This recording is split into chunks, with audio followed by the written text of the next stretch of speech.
Welcome to VPSC online classes. How are you all? I hope you all are very well. Student, इससे पहले हम लोगों ने exponent chapter finish कर दिया है। अब हमारा नेक्स्ट चैप्टर है अलजेब्रिक एक्सप्रेशन। अभी तक हम लोग जितने भी टॉपिक पढ़ते थे वो सब किस पे बेस्ड होते थे? सारे नंबर पे बेस्ड होते थे। अब हम अलजेब्रा में क्या पढ़ते हैं? हमारा उसमें आता है नंबर्स के साथ साथ क्या आते हैं? सारे अल्फाबेट आते हैं, वेरिएबल आता है। जैसे दिया हुआ है 4x - 3, ये हमारा क्या है? एक अलजेब्रिक एक्सप्रेशन।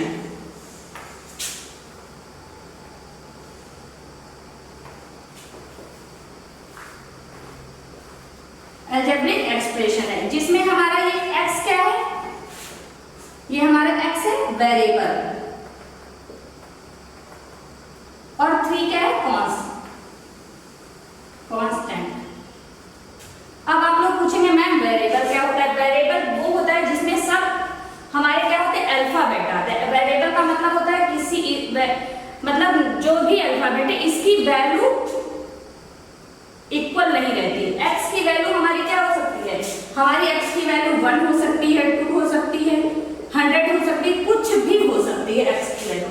जो मतलब जिस वो राशि, वो टर्म जिसकी वैल्यू हमको ना पता हो उसे कहते हैं वेरिएबल। हिंदी में इसको कहते हैं अचर राशि। अब कांस्टेंट क्या हुआ? कांस्टेंट हुआ हमारा 3 कांस्टेंट इसलिए हुआ क्योंकि इसको हम चेंज नहीं कर सकते हैं। ये हमेशा हमारा 3 जो होता है वो कहीं पे भी, चाहे उसको प्लस किया जाए, चाहे माइनस किया जाए, चाहे मल्टीप्लाई किया जाए, उसकी वैल्यू हमेशा 3 रहेगी, कभी भी चेंज नहीं होगी। अब इसके बाद अलजेब्रिक एक्सप्रेशन में नेक्स्ट क्या आता है? मोनोमियल। अलजेब्रिक एक्सप्रेशन 4 टाइप के होते हैं: monomial, binomial, trinomial and polynomial. Monomial क्या होता है? मोनोमियल होता है N algebraic expression containing only 1 term. वो अलजेब्रिक एक्सप्रेशन जिसमें सिर्फ एक टर्म पाया जाता है, जिसमें सिर्फ एक टर्म होता है, उसे कहते हैं मोनोमियल। जैसे 3x, 4x, इसमें कितने टर्म है? ओनली 1 टर्म है। 7 माइनस का 7, ये सब क्या है? ये है हमारा मोनोमियल। इसमें सिर्फ हमारा एक टर्म पाया जाता है, इसे इसलिए मोनोमियल कहते हैं। मोनो का मतलब ही होता है एक। वो पॉलिनोमियल जिसमें सिर्फ एक टर्म पाया जाता है, वो अलजेब्रिक एक्सप्रेशन जिसमें सिर्फ एक टर्म, ओनली 1 टर्म पाया जाता है, उसे कहते हैं मोनोमियल। अब इसके बाद आता है binomial.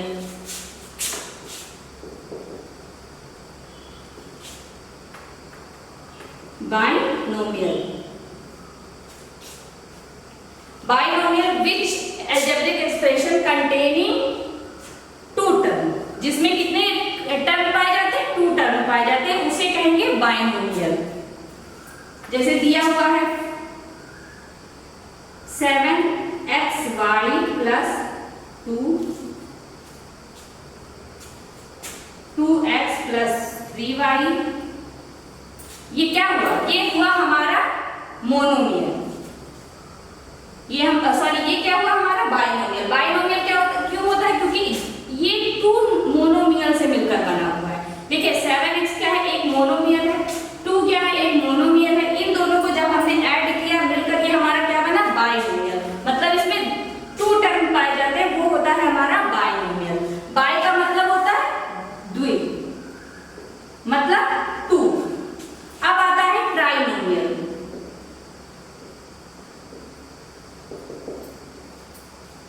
Trinomial N algebraic expression containing 3 term. Monomial में 1 टर्म, बाइनोमियल में 2 टर्म, ट्राई का मतलब 3 टर्म। जिसमें 3 टर्म पाए जाते हैं उसे क्या कहेंगे? ट्राइनोमियल कहेंगे। जैसे दिया हुआ है x² - xy + y, ये इसमें कितने टर्म है? 3 टर्म है, तो ये क्या हो गया? हमारा ट्राइनोमियल हो गया। तो समझ में आया आप लोगों को? मोनोमियल में 1 टर्म, बाइनोमियल में 2 टर्म, ट्राइनोमियल में 3 टर्म पाया जाता है। अब आता है पॉलिनोमियल।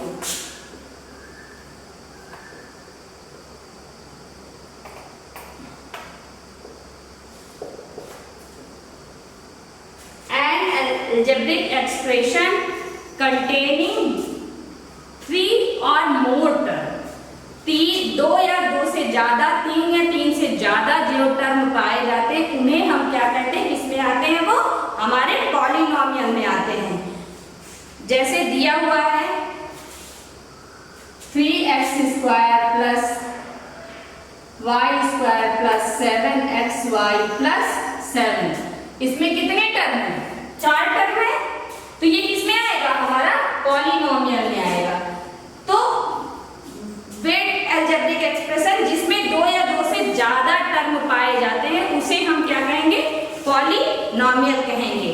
जैसे दिया हुआ है 5x³ प्लस 2x। अब आप कहेंगे कि मैम इसमें तो सिर्फ 2 टर्म है, तो ये बाइनोमियल है। नहीं, ये बाइनोमियल नहीं है, ये हमारा क्या है, पॉलिनोमियल है। कैसे, 5x³ है प्लस 0x स्क्वायर लिख सकते हैं, 0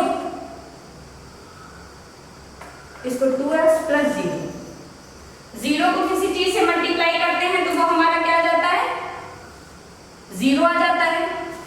तो ये भी कहाँ है, ये 0 है। 0 का ऐड करने पे कोई भी इफेक्ट नहीं पड़ता है, तो ये क्या होगा, हमारा पॉलिनोमियल है। क्यों, क्योंकि इसकी x की पावर क्या है, 3 है।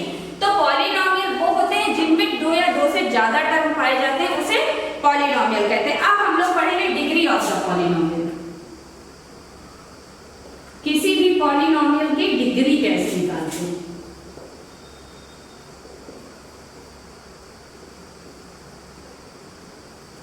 किसी भी पॉलिनोमियल की डिग्री कैसे निकालते हैं। जैसे कोई भी कुछ इक्वेशन दी हुई है, अलजेब्रिक एक्सप्रेशन दिया है, ये दिया हुआ। अब इसकी डिग्री कहते हैं, डिग्री का होता है the highest power of the variable. मतलब जो भी इक्वेशन दी है, जो भी एक्सप्रेशन दिया, उसका जो हाईएस्ट पावर होगा वही उसकी क्या होगी, डिग्री। अब इसमें सबसे हाईएस्ट पावर क्या है, 3। तो इस एक्सप्रेशन की डिग्री क्या होगी, इसकी डिग्री होगी 3। नेक्स्ट क्वेश्चन लेते हैं हम लोग।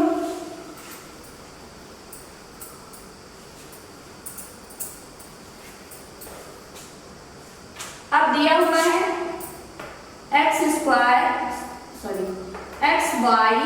Plus x minus 2।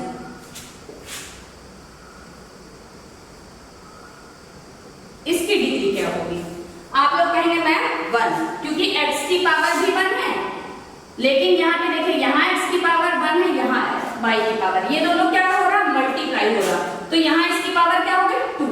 तो इसकी डिग्री क्या होगी, जब x y दिया हुआ हो, कोई भी इक्वेशन, कोई भी अलजेब्रिक एक्सप्रेशन में 2 वेरिएबल दिए हों, दोनों एक साथ मल्टीप्लाई हो रहे हैं, तो उसकी डिग्री क्या हो जाती है, 2 हो जाती है। अगर जैसे दिया गया है, मान लीजिए 2x माइनस 1, 2x प्लस 1, अब इसकी डिग्री क्या होगी, आप लोग कहेंगे मैम इसमें भी 1 है, इसमें भी 1 है, तो देखिए यहाँ बीच में क्या हो रहा, मल्टीप्लाई हो रहा है। जब 2 वेरिएबल हमारे मल्टीप्लाई हो रहे हैं तो उसकी डिग्री क्या हो जाएगी, जुड़ जाएगी, उसकी पावर ऐड कर लेंगे, तो इसका डिग्री क्या होगी, 2 होगी।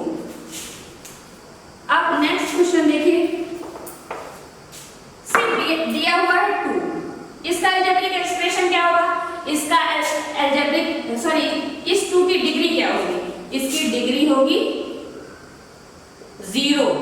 कैसे 0, 2 आपने पढ़ रखा है ना, एक्सपोनेंट में मैंने आपको पढ़ाया था कि किसी भी वेरिएबल की पावर अगर 0 थी, किसी नंबर की पावर अगर 0 होती है तो उसकी वैल्यू क्या आती है, 1 आती है। तो ये 2 है, 2 को हम लिख सकते हैं 2x की पावर 0। क्यों, क्योंकि x की पावर 0 क्या हो जाता है, 1 हो जाता है। तो यहाँ डिग्री क्या हुई, 0 हुई। जब सिर्फ कांस्टेंट दिया रहेगा, कोई भी वेरिएबल नहीं लिखा रहेगा, तो उसकी डिग्री क्या होगी, 0 होगी। और अगर किसी भी एक्सप्रेशन में अगर 2 वेरिएबल मल्टीप्लाई होते हैं तो उसकी डिग्री क्या होगी, 2 होगी। मतलब उसके पावर को अगर हम ऐड कर लेते हैं तो वही उसकी डिग्री होगी। जैसे दिया है x² y, तो इसकी डिग्री क्या होगी, 3, क्योंकि इसकी पावर 2 है, इसकी पावर 1 है, तो इसकी डिग्री क्या होगी, 3। I hope you all understand. अब देखिए, अब इसके आगे नेक्स्ट हम लोग पढ़ते हैं कोफिशिएंट।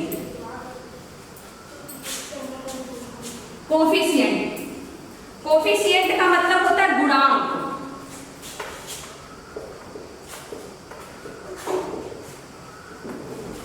इसका क्या मतलब होता है? गुणांक।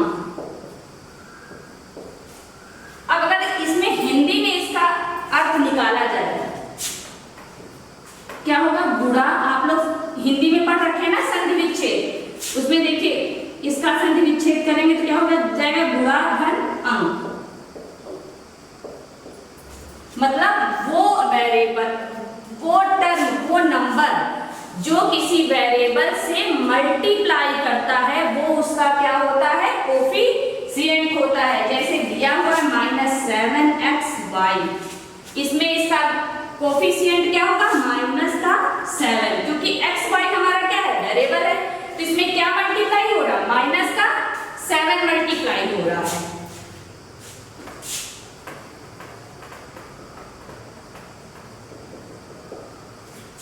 अब कोई क्वेश्चन दिया है 4x + 3, इसमें x का कोफिशिएंट क्या होगा?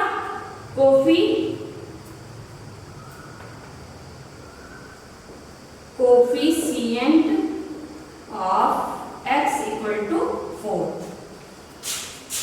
4x² दिया है, अगर x² का कोफिशिएंट पूछेंगे तो क्या हो जाएगा? 4। तो मतलब जो भी वेरिएबल में जो मल्टीप्लाई होता है वो हमारा हो जाता है कोफिशिएंट। अब आएंगे पढ़ेंगे लाइक टर्म।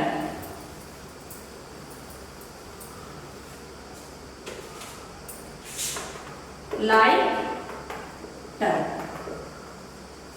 और इधर हम लिखते हैं अनलाइक टर्म, दोनों के बीच में।